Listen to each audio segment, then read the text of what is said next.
Hi, everyone, and welcome back to the weekly MMA Cycles Market Update. It's actually Thursday, the 17th of April, 2025. We were impacted by the nationwide Zoom outage yesterday, and as a result, we had to reschedule our very special guest who is joining me today, Georgia Stathis. Georgia, how you doing?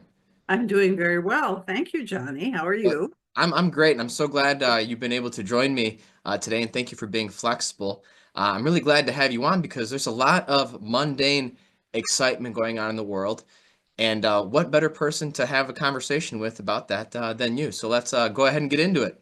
Okay. All right, so let's start off with the Dow here and just check in on what's going on.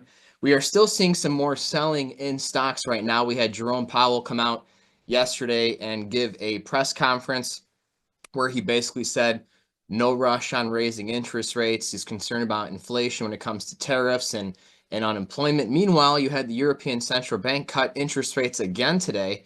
So it seems like the US is a little bit slow to move here, and stocks are not really liking it. So what's your take on what's going on in the US market here? Do you think we break to new lows, or do you think the worst is behind us? I think we're going to have new lows. That's an opinion because we have to really get out of these 29-degree planets. When I did my work on synodic cycles, the big the big market crash thing is always the Uranus Saturn hard aspects between Uh, each other.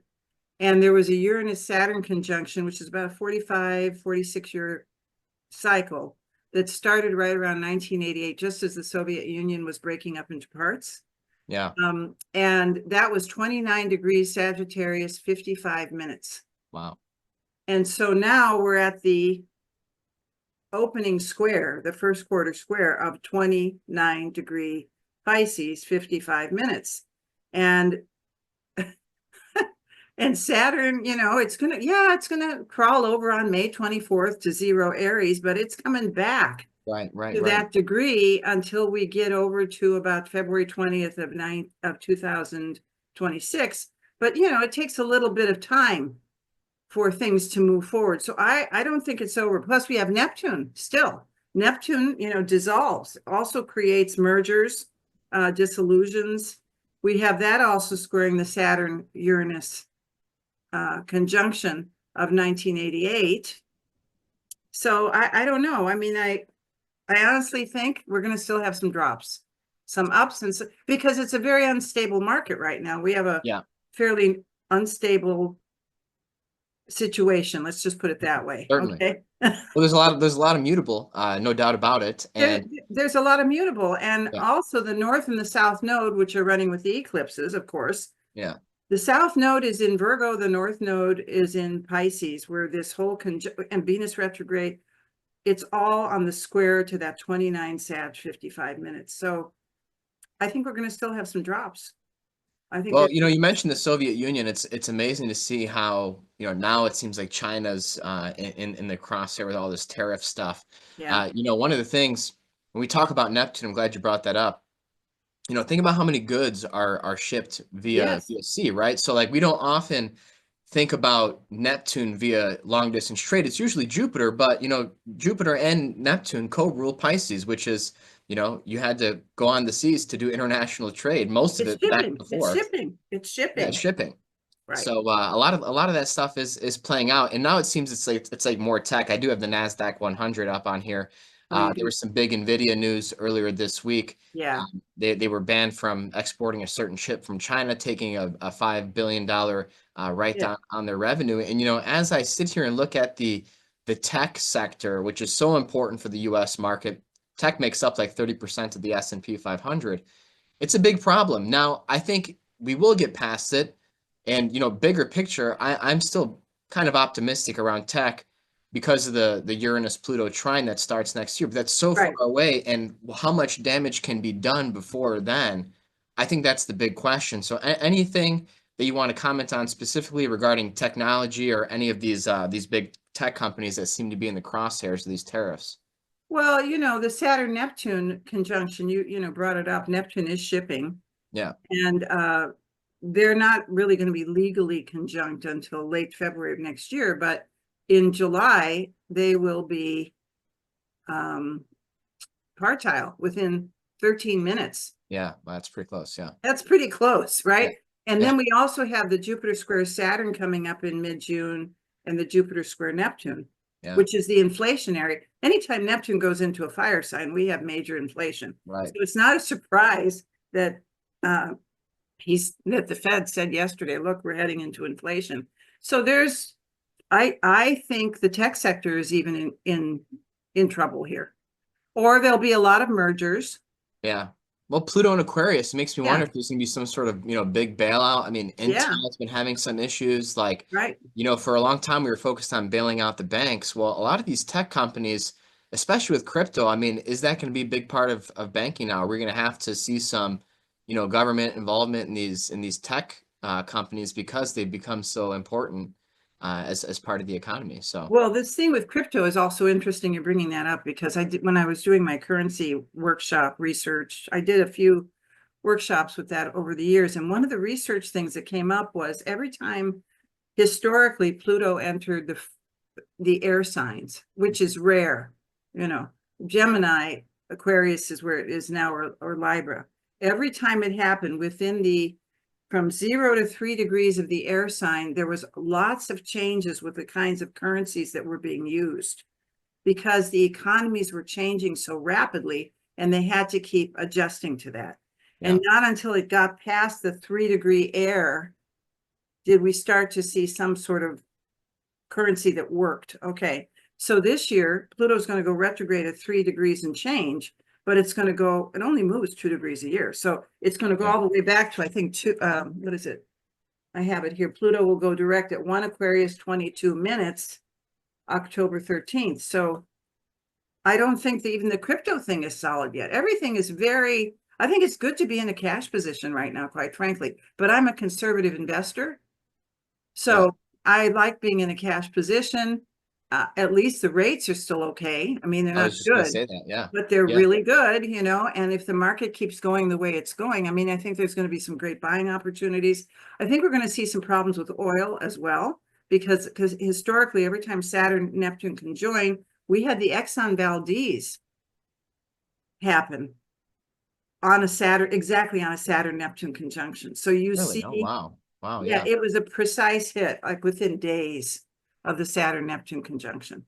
So, and the issue of, shipping through Panama, that's another issue. What about the laws? It's up Yeah. for grabs. So I think it's very difficult as a business owner right now to make a decision as to what to do. So we're going to probably see, especially with the South Node going through Virgo, which is the natural 6th house, a letting go of a lot of, which is happening already, a letting go of a lot of employees, Yeah. letting go of a lot of offices. Yeah. Yeah. Yeah. I mean, it's getting lean time if people are That's smart. Virgo, right? That's Virgo. It's getting lean. It's about getting lean. So, and I do think there's some great buying opportunities, but you have to be very careful with that right now too, because the sacrosanct investments like bonds, hopefully they'll hold, Yeah. depending on the plan, whatever the plan is. I have no idea what the plan is.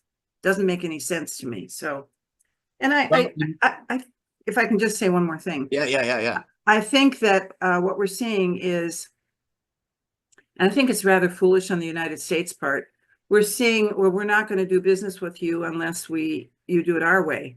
Well, all this time, China, Europe, India, Vietnam, South America, everybody has been improving their manufacturing. If you look at your labels, they're coming from all over the world right now. So they have built up their businesses. China's not necessarily a bad country. It's just a good businessman, or a good businesswoman. And so thinking that we can still do it the way we're doing it without having more of a free trade situation is, frankly, I think, foolish. And I actually invested in some European stocks. Well, they've been doing much better Yeah, even lately. I decided to go that route Yeah. right about 2 days before the first eclipse. Yeah. And I did that, and I'm really glad I did that, because I think that they're going to go, okay, you're not playing ball with us. We're going to do it our way. Sure. Sure. Well, I think the Fed thing that you mentioned is very interesting, especially when you consider the interest rates. Yeah. The Fed's natal Uranus is at 5 degrees Aquarius. Yes. And, so what do we have? Pluto. Just yesterday, or maybe either yesterday or this morning, you had Trump coming out and, going after Fed Chair Powell, saying, why aren't the rates coming down? They should be lower. And, the inflation data has still been low. It's been coming in below estimates. I think there is a small window here to actually cut interest rates, and you'd think that would be good for bonds. But I think that once this tariff situation is no longer in the spotlight, Pluto over the Fed's natal Uranus, Georgia, I think the Trump administration is going to go after the Fed, and I think they're I agree with you. yeah, And Pluto Uranus, actually a Pluto Uranus conjunction is the conjunction of anarchy. yeah, That is the conjunction of anarchy. We had that Pluto Uranus in the mid 60s with yeah, all the civil rights movements and all the environmental movements started then. It was in Virgo. So yeah, that's anarchy. That's kind of a revolutionary. And I'm not surprised that he went after Powell, because when I heard the news yesterday about Powell saying we're going to have inflation, I knew the next day he was going to go after him. yeah. And I really wonder how anything can get done when you're going after everybody. Yeah, I mean it's a tough environment for sure. It's a tough environment, but it is really remarkable to me too. You mentioned, again, just that Pluto and Aquarius theme. There's so much Mhm. going on. So it's not just that aspect of the Fed's Uranus, but I am impressed with how well Bitcoin has held up during this turbulence. I mean, yeah, Yeah. you had that dump into that low in April or earlier this month, but it's holding up better than stock. So I don't, I hesitate to say like, oh, this is a new paradigm for markets, because you still have Uranus very late in Taurus, and I'm not ruling out a big blow up in crypto before that's all said and done. But there still is time left, so it just makes me wonder. When you bring up the topic of big monetary and currency changes, is crypto taking on a new level of importance here?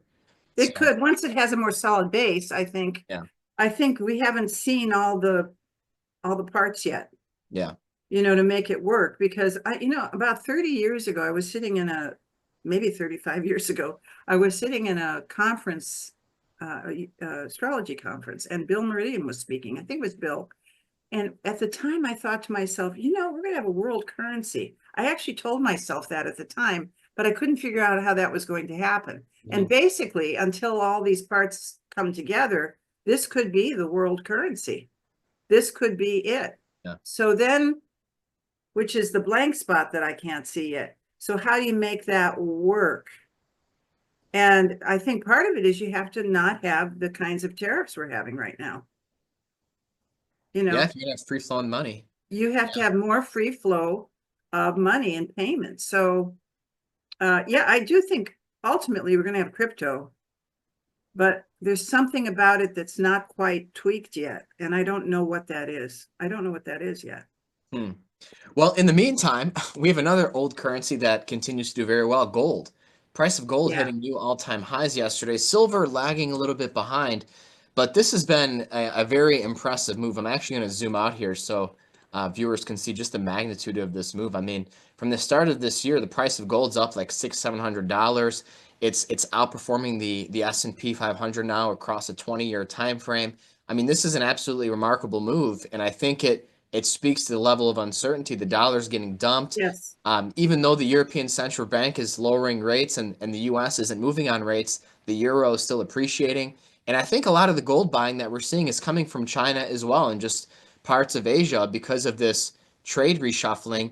They want those hard assets. They want something that they know is going to be worth something, years from now. So there's a lot of confidence issues in the dollar right now, and whether or not that's an objective this administration is seeking, that's a totally separate discussion. But um, what are you looking at here in gold? I mean, Neptune and Aries. Neptune seems to lead to good price movements in gold. Is this a new multi-year theme that's going to continue in gold, do you think, or is this just a little bit overbought right now?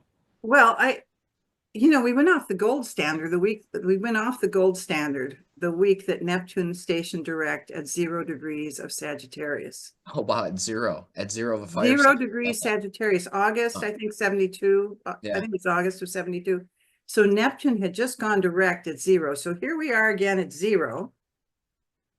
That's a full fire cycle. Yeah, yeah, Right? yeah.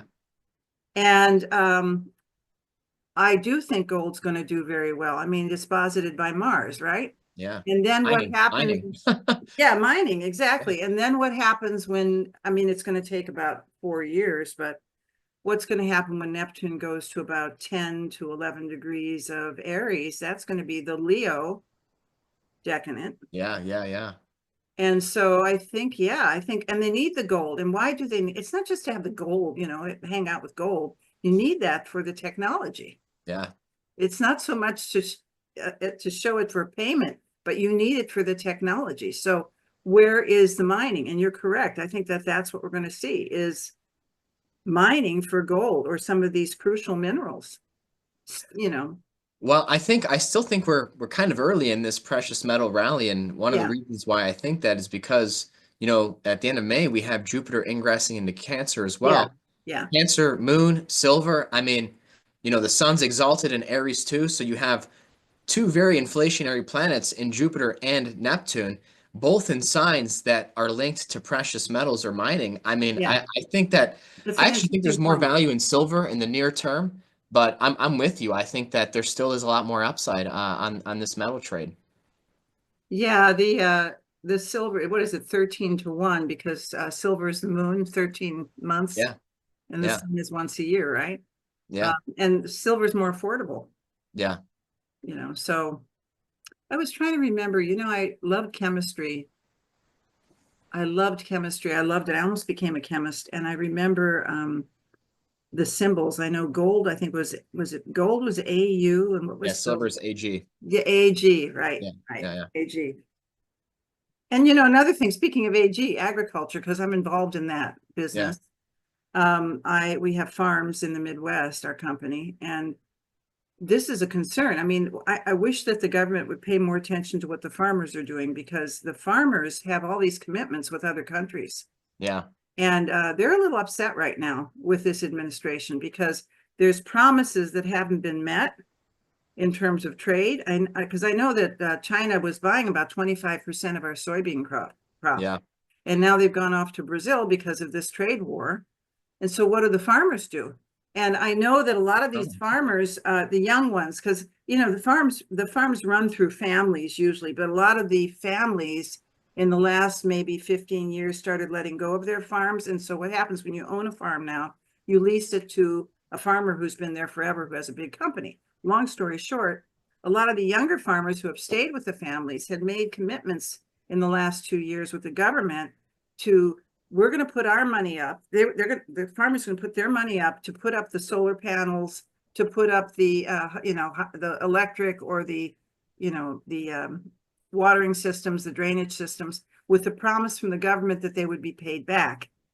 But now what's happening? They're not being paid back. wow. And a lot of the younger farmers that have been interviewed had said, they were asked what's going to happen with the farmers. Says there won't be any farms, Hmm. because what's happening now in the Midwest, this just happened actually, because one of the farms we own is about 445 acres. And when we've had farms, we've always bought them along the highways for development. And usually it's been homes. But Yeah. now what's happening is you're getting these data centers coming around the country. Wow. And I think it was Microsoft, my broker told me it was Microsoft that just bought a huge parcel of land in the Midwest, outside of the Chicago area. Now, instead of a farm, it's going to be a data center, which is going to require water. So then you have the issue of Saturn-Neptune conjunction. Where is what's going to happen with the water? Yeah, Wyatt's been talking a lot about that too. Wow. Yeah. Yeah, you need a lot of water for data centers. It's not Yeah. just putting something up. You need a Right. lot of water, and you need a lot of water, I think, for currency, because that's part of the data. So, Right. it's a lot of moving parts. Yeah. And Well, what a time to be and alive. That's all. I'm sorry, I think those moving parts are what we have to look at for investment opportunities. Yeah. That's where the investment opportunities. It's like AI now. Everybody's talking about AI. Okay, that's great. But what about the investment opportunity for security for AI, Right. for protection? That's a business. It's like a firewall for your AI. How much has been developed along that route? That's how we have to start thinking. Absolutely. And I think when Uranus enters Gemini, which it's only going to do for a few months, but it'll come back in this next year. I think our brains are going to start working a little bit better on how to do that. Yeah, a lot of innovation is going to come out of that, I think. Yes, I believe Yeah. that you're absolutely right with Yeah. that. Yeah. Well, very exciting. Georgia, thank you so much for Thank you. joining me today. Where can our viewers find more about you and your work? Well, my website is starcycles.com. I'm not seeing clients now until I get back to the West Coast in July, but I do have a book out. I have actually several books, but the last book I wrote about, which includes this information about the Soviet Union, is called Pushing Through Time, Synodic Cycles and Their Developing Phases. And I actually went through every single conjunction in history and tracked something with the cycle template I use to show when things will change. And there's actually dates in there when the change will happen. It took 30 years to write that book. So That's amazing. that's available. And I also have a book, Business Astrology 101, which is a good textbook also. And I'm on a lot of podcasts. So thank you for inviting me here. Well, it was great to have you, Georgia, and we'd Nice love to to have have you you back too. again in the future. So that takes care of our weekly market analysis, everyone. Thank you so much for watching. We have officially open registration for MMTA4, the fourth rendition of Merriman Market Timing Academy. That's going to be starting on September 27th, 2025.